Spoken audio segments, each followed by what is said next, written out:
성경은 구원을 위한 책이죠.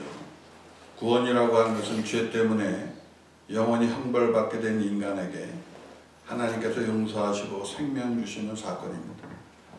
성경은 구원이 왜 필요한지, 구원을 위해 하나님께서 어떤 일을 하시는지를 알려주시는데, 구원을 비유나 말씀을 통해 알려주십니다.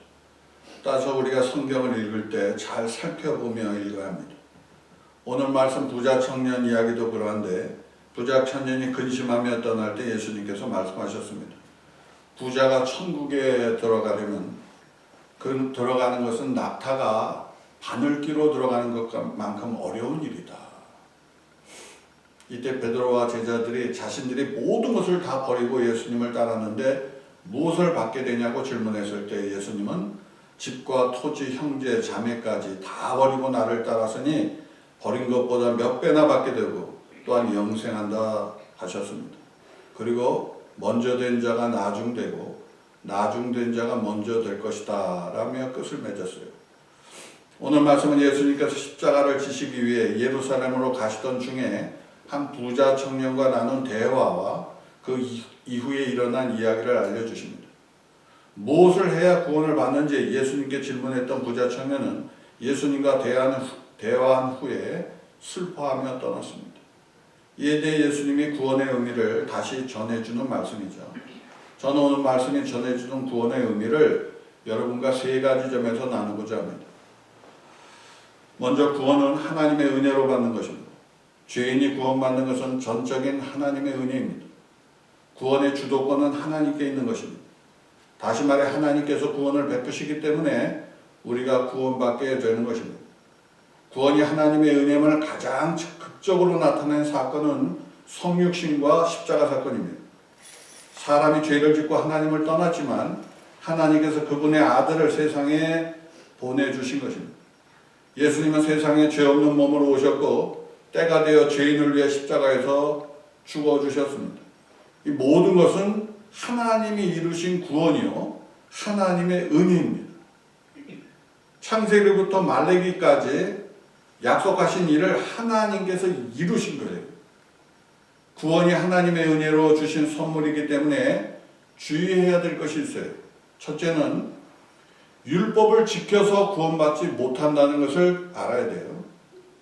만약에 우리가 율법을 지켜서 구원받는다면 은혜가 안 되는 거죠. 율법주의자들 그리고 유태인들은 율법을 지켜야 구원받는다고 주장했습니다. 그러나 구원은 율법을 지켜서 얻지 못합니다. 율법은 한 가지만 어겨도 죄인이라고 했기 때문에 어떤 사람도 율법을 통해서 구원받지 못합니다. 율법은 이스라엘 백성이 가나안 땅에서 지켜야 되는 법이에요. 이 율법의 기본은 십계명이고 기타 많은 법들이 있습니다.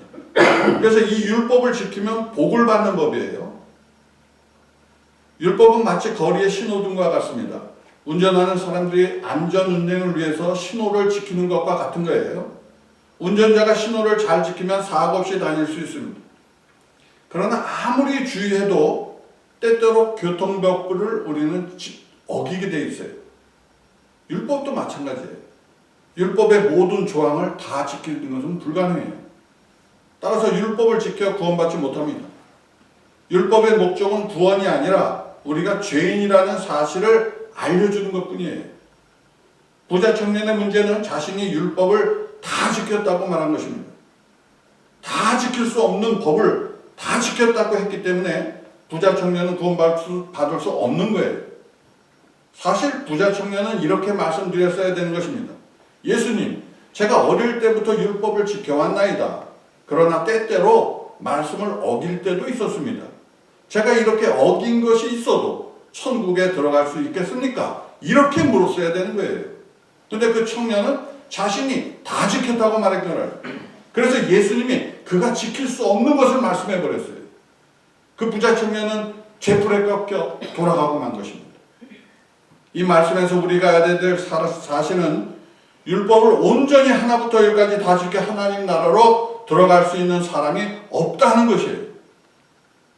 또 하나 구원에 대한 오해가 있습니다. 그 오해는 어떤 사람은 천국으로 가는 것이 정해져 있고 어떤 사람은 지옥으로 가는 것이 정해졌다고 주장하는 것입니다.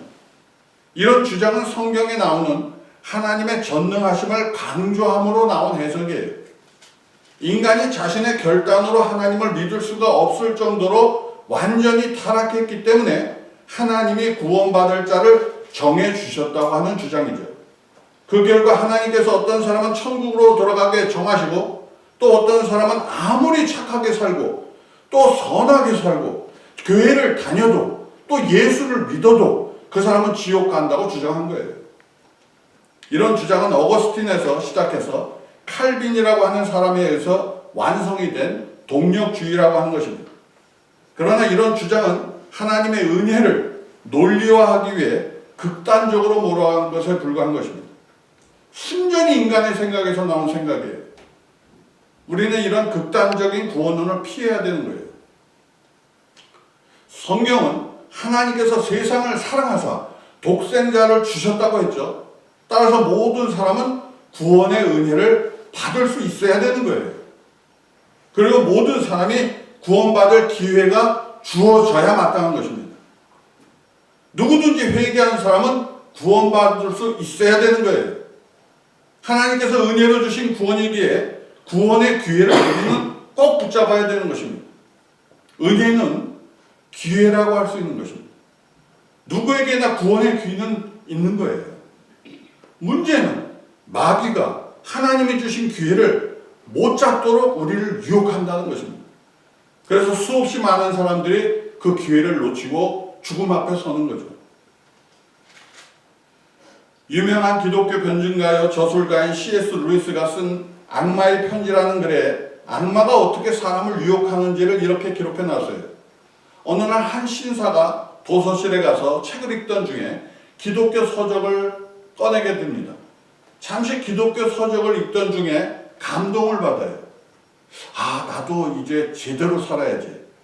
내 삶이 얼마 안 남았는데 하나님 앞에 설 준비를 해야지. 그런 마음으로 수경한 마음이 돼요. 근데 그렇게 생각하던 중에 갑자기 점심시간이 됐어요. 그래서 밥을 먹고 와야지 하고 밥을 먹으러 가서 식당 가서 밥을 먹고 일이 있어서 가는 중에 생각이 바뀌어버렸어요. 뭐라고 생각했느냐? 인생이 다 그렇지 뭐. 내가 이 나이에 바뀔 게 있나? 그런 생각을 가지는 거예요. 갑자기 또. 그러니까 변화가 안 일어난 거예요. 예수를 안 믿는 거예요. 그렇게 돼서. 그때 악마가 그 노신사의 뒤에서 회심의 미소를 짓는다. 이렇게 기록하고 있는 것입니다. 루이스는 우리가 인생에서 깊이 생각하고 결단해야 될 일에 대해 진지하게 대하지 못하고 살아감으로 우리가 어떻게 되는가를 편지 형식으로 전해주고 있는 것입니다. 사람에게 구원은 가장 긴급하고 꼭 받아야 될 하나님의 은혜예요. 따라서 구원에 대해서 깊이 생각해야 되는 것입니다. 사람은. 그렇지 않으면 마귀의 유혹에 빠져요. 금세금세 빠져요. 우리는. 어떤 목사님이 쓰신 글에 보면 이런 내용이 나옵니다. 한 집사님이 꿈을 꾸는데 하늘에서 두루마리가 내려오대. 책 같은 게 쭉 내려와서 그 두루마리에는 뭐라고 쓰셔 있냐면 친정 아버지에게 전도의 편지를 써라. 그렇게 적혀 있더래요. 그게 3번이나 보여주셨대요. 하나님이. 그러면 써야 될 거 아니에요.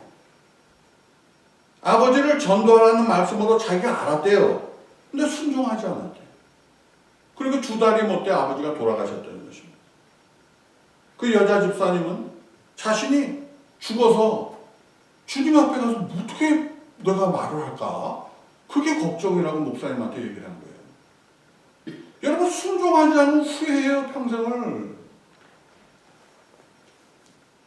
내가 그 말씀대로 편지를 썼더라면, 그러면 편지를 썼으면 하나님이 역사했을 거 아니에요. 그 다음에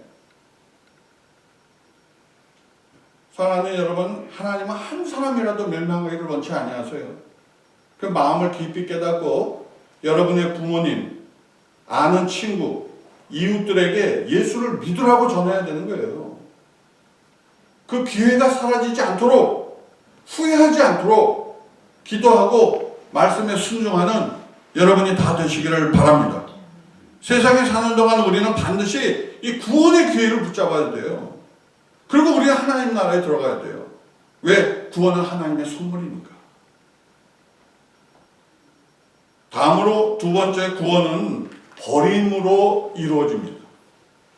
구원의 주도권을 하나님이 쥐고 계시지만 사람 편에서 응답해야 돼요. 하나님의 초청에 대한 응답은 예수를 믿는 거예요. 그런데 예수를 믿는 것은 단순히 믿는다고 고백하거나 교회에 다니는 것, 그것이 아니에요. 물론 그것도 포함해요. 그것도 중요한 거예요. 근데 그거가 아니에요, 그게. 예수님을 믿는 것은 피의 언약을 맺은 것이고, 피는 생명과 희생을 상징해요. 여러분, 피를 흘린다는 것은 생명을 바치는 거고 희생하는 거예요. 결국 예수를 믿는다는 것은 희생을 감수해야 되는 거예요. 곧 희생이 없이는 구원이 없어요. 희생이 없이 구원 없습니다. 우리 할머니, 고모 할머니가 하나님을 몇 번을 뵀는데 그 할머니가 우리한테 한 말씀이에요. 그게 희생 없이는 구원이 없다는 거예요. 반드시 희생해야 돼요. 누군가가 희생해야 돼요.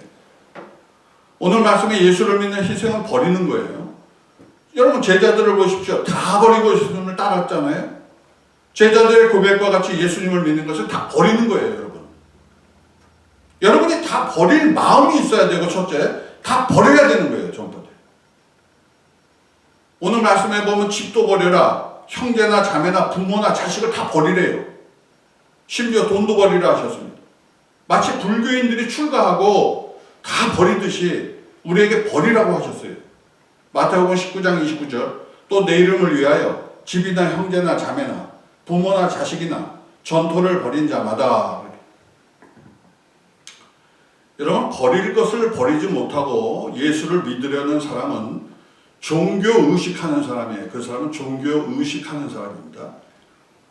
지금 세상에서 종교 예식에 빠져서 자기 만족으로 살아가는 사람이 수도 없이 많아요. 뭐 찬양하면서 스스로 도취하고, 어떤 사람은 설교에 최면이 걸려요. 막 자기도 최면 걸리고 남도 막 최면 걸어버려요. 최면은 쉬운 거예요, 걸기가. 이런 종교 노름을 여러분 주의해야 돼요. 예수를 믿는 것은 버릴 것을 버려야 되는 거예요.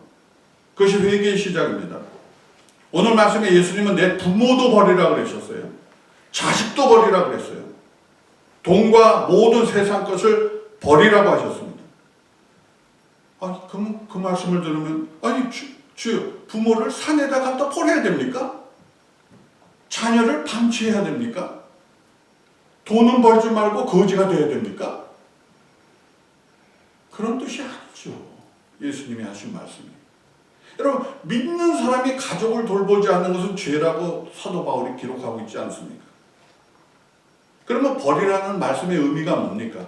애착을 버리라 이 말이에요. 애착하는 마음을 버리라 이 말이에요. 남편과 아내, 자식에 매어 달리고 불안해하고 막 조급해하고 막 안달하는 그 마음을 버리라는 거예요, 여러분. 그거 못 버리는 사람은 평생 끌려가 다닙니다. 세상 모든 것에 매이지 말고 홀가분한 마음으로 예수님을 따라가라는 거예요.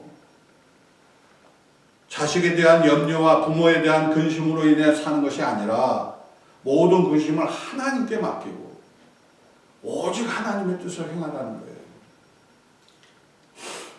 그것이 버리라는 참된 의미입니다. 이런 점에서 버리지 못하면 매이게 돼요. 끌려다니게 돼요.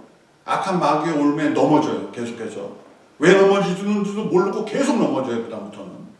깊이 생각해야 하는 것입니다. 이스라엘 땅에는 큰 호수가 두 개가 있어요. 하나는 북쪽에 갈릴리 호수가 있고, 그 호수는 헐몬산이라고 하는 높은 산에서 내려오는 빙하의 물이 내려오는 거예요. 그 호수는 살아있는 물이죠. 생명이 가득하죠. 물고기가 어마어마하게 많아요. 예수님 당시도 그러하고 지금도 물고기가 굉장히 많습니다. 그 호수의 물이 흘러내려가면 또 호수를 만들죠. 그게 뭡니까? 유명한 사해바다죠. 사해바다는 갈릴리 호수에서 흘러내려간 물로 만들어진 거죠. 근데 그 물이 어떻게 됩니까? 갇혔어요. 버리질 않아. 자기만 다 받아. 그리고 어떻게 돼요? 짠돌이가 돼버렸어.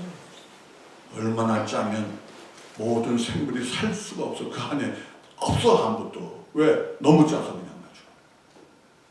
죽음의 물이 됐어요 여러분. 여러분 버릴 것을 안 버리면 죽음의 꽃이 돼요 여러분. 하나님이 택하신 이스라엘 땅 자체가 생명의 호수와 죽음의 호수를 우리에게 보여주고 있는 거예요. 산 교육을 가르쳐 주셨어요 예수님 하나님께서. 성경에 나오는 하나님의 사람들을 보십시오. 그들이 다 버렸잖아요. 아브라함은 자기의 본토 친척 아비집을 버렸잖아요. 모세는 이집트 궁정의 그 아름다움과 그 풍요와 권력을 버렸잖아요. 에스더는 하나님 백성을 위해 자신의 생명을 버리려고 했잖아요. 예수님은 죄인을 구원하시기 위해 자신의 생명을 주셨잖아요. 바울은 자신의 찬란한 미래를 버렸잖아요. 우리도 예수님 믿으려면 다 버려야 돼요. 마치 새로운 옷을 입기 위해 물건을 버리지 못하는 버려야 되는 것과 마찬가지예요. 여러분 새 옷을 샀는데 옛날 옷에다 막 구겨 넣고 이러면 이게 아주 폼이 안 나요. 그거 버릴 거 버리세요 그냥 다. TV에 보면 어떤 사람은 매일 모으기만 하는 사람이서 쓰레기도 갖고 와 집에 가. 그래서 들어가지를 못해 하도 쌀더미 같이 쌓아놨다. 그거 얼마나 불쌍해요 그런 사람 보면. 사랑하는 여러분 세상의 것들을 버리는 분들이 되시기 바랍니다. 버리지 않으면 버림받습니다. 버려야 할 것을 쥐고 있으면 좋은 것을 받을 수 없어요. 하나님의 것, 새로운 것, 생명을 받기 위해 세상의 것들을 버려야 돼요. 그런 분들이 다 되시기를 축원합니다. 그리고 여러분은 하늘의 것을 붙잡아야 돼요. 예수님을 붙잡고 성령을 붙잡고 거룩한 것을 붙잡아야 돼요. 오늘 함께하는 분들은 다 버리고 예수님을 따라가는 귀한 분들이 다 되시기를 축원합니다. 마지막으로 구원에는 반전이 있다. 순서가 바뀌어요. 구원에는 순서가 바뀝니다. 나중 믿었지만 더 노력하고 애쓰면 앞으로 나갈 수 있어요. 신앙은. 그렇지만 먼저 믿었지만 믿음으로 나아가지 살지 못하면 뒤로 지쳐지는 거예요. 그 다음부터. 다시 말해 상급의 순서가 정해져 있지 않아요. 영적인 세상에서는. 먼저 믿는 것이 반드시 많은 상급을 차지하는 의미가 없어요. 뭐 나이가 들어 예수를 믿었다고 상급이 적은 것도 아니에요. 천국은 침노하는 자의 것입니다. 여러분. 여러분 우리가 사는 세상은 불공평한 세상이죠. 세상 말로 금수저가 있고 흑수저가 있어요. 어떤 사람은 태어날 때부터 코스가 정해져 있어요. 평안한 삶, 윤택한 삶, 부자의 삶이 어떤 사람은 딱 정해져 있어요. 반면에 어떤 사람은 아주 가난하고 힘들고 고생하는 삶이 펼쳐져 있어요. 그 사람 앞에. 이 세상은 그런 세상이에요. 여러분 못 바꿔요. 우리가 어떻게 바꿔주지 않습니다. 근데 영의 세계는 그렇지가 않아요. 금수저로 태어나도 하나님 나라를 못 가요. 흑수저로 태어나도 하나님 나라 갈 수 있어요. 그러니까 세상의 판단이나 기준이 적용이 안 된다 이 말이에요. 그것이 하나님 은혜인 것입니다. 노예무역을 하던 한 남자가 있었죠. 그가 아프리카에서 많은 흑인들을 싼 값으로 잡아와서 그는 부자가 됐던 사람이에요.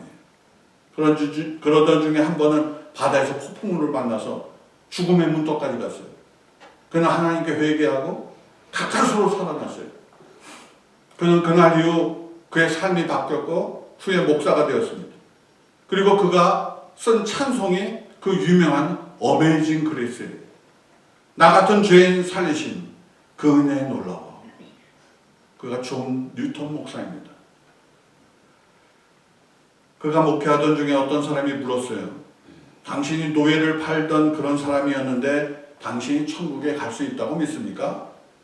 그러자 그가 이렇게 말했어요. 내가 천국에 갔을 때 세 가지 놀라운 일이 내가 발견하게 될 것입니다. 첫째는 그것이 분명히 있으리라고 생각한 사람이 없다는 것을 내가 발견할 것입니다. 둘째는 그 사람은 절대 천국에 들어올 거라고 생각지도 못했는데 그 사람이 와 있는 것을 보게 될 것입니다. 셋째는 나 같은 죄인이 천국에 갈 수 있다는 것입니다. 존 루터는 자신의 구원이 당연한 것이 아니라 전적으로 하나님의 은혜임을 알았기 때문에 자신이 천국에 들어가는 것조차도 놀라운 일이라고 말했어요. 사실 존 루터의 이야기는 진실한 이야기입니다. 천국에는 분명히 있을 것이라는 사람들이 없을 거예요. 뭐 세상에서 유명하다는 그 목사들 그 중에 과연 몇이나 천국에 갈지 참 안타까운 지금 현상이에요. 반면에 분명히 천국에 갈 수 없다고 생각한 사람이 천국에 있는 것을 보고 놀라게 될 거예요. 저 사람이 어떻게 천국에 왔을까? 세리와 창기 같은 사람이 먼저 천국에 들어간다고 그랬어요. 예수님께서. 무엇보다 나 같은 죄인이 천국 문으로 인도함 받는 것에 놀라게 될 거예요. 그것이 바로 구원의 반전이. 미국에서 목회하는 한 목사님이 뇌출혈로 거의 죽게 됐어요. 병원 중환자실에서 언제 죽을까 그랬어요. 근데 죽음 직전에 예수님이 나타나셨어요. 평생 목회를 한 우리 한국인 미국 목사인데 예수님을 만났으니 얼마나 기뻤겠어요. 근데 예수님이 그를 보고 하신 첫 마디가 샀구나! 다 그러더래요.